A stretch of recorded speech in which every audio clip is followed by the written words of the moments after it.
Can a city reflect the soul of an era? Can it embody the spirit of a society?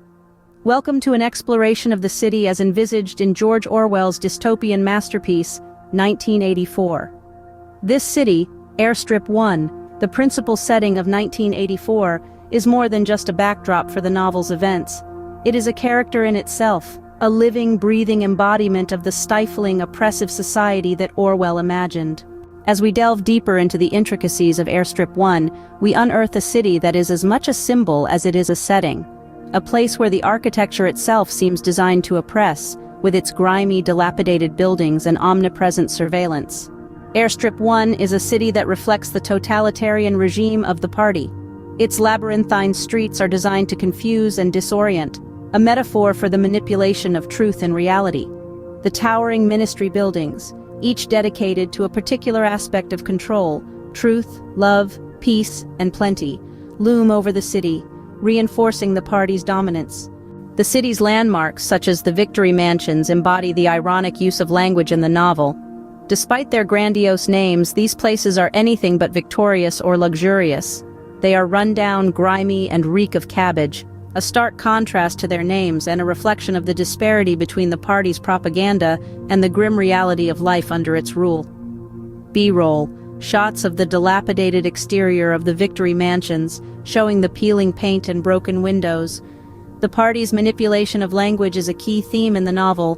Newspeak, the official language of Oceania, is designed to limit free thought and control the minds of the citizens. By reducing the vocabulary and eliminating words that express dissent or rebellion, the party seeks to eliminate independent thinking and maintain its power. B-roll, close-up shots of a Newspeak dictionary, highlighting the limited vocabulary and the absence of words related to freedom and individuality. Winston Smith, the protagonist of the novel, works at the Ministry of Truth, where he alters historical records to fit the party's propaganda. He is constantly under surveillance, and even his thoughts are not safe from the prying eyes of Big Brother. Winston's rebellion against the party's control and his desire for freedom and truth form the central conflict of the story. B-roll, shots of Winston Smith at work in the Ministry of Truth, surrounded by telescreens and constantly watched by the party. As Winston begins to question the party's version of reality, he becomes involved in a forbidden love affair with Julia, a fellow party member. Their relationship is a rebellion in itself, as the party strictly controls all aspects of personal life, including sexual relationships. Winston and Julia's secret meetings and acts of defiance against the party add tension and suspense to the story. B-roll, montage of Winston and Julia's secret meetings in hidden locations, showing their stolen moments of intimacy and rebellion. The climax of the novel comes when Winston and Julia are captured by the thought police and tortured until they betray each other.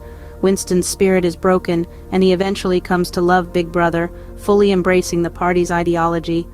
The novel ends with Winston's complete surrender to the party, highlighting the power of psychological manipulation and the ultimate triumph of totalitarianism. B-roll, intense and disturbing shots of Winston's torture and his gradual transformation from a defiant rebel to a broken and obedient party member.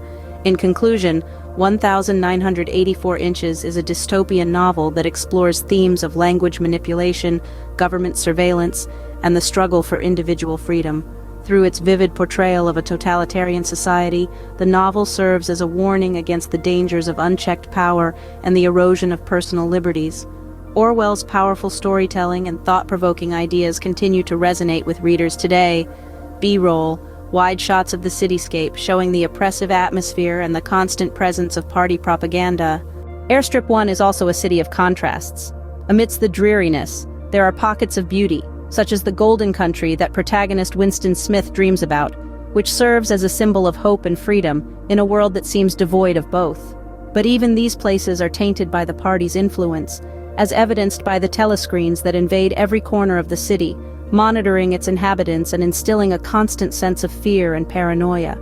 In summary, the city of Airstrip 1 in George Orwell's 1984 Inches is a testament to the power of setting in literature. It is a city that reflects the oppressive regime of the party, with its grimy, rundown buildings, labyrinthine streets, and omnipresent surveillance. Its landmarks, such as the Victory Mansions, embody the ironic use of language in the novel. while pockets of beauty such as the Golden Country offer a glimmer of hope in an otherwise bleak world. However, even these places are tainted by the party's influence, reinforcing the themes of control, manipulation, and fear that underpin the novel. In this way, the city becomes more than just a setting. It becomes a symbol of the novel's dystopian world.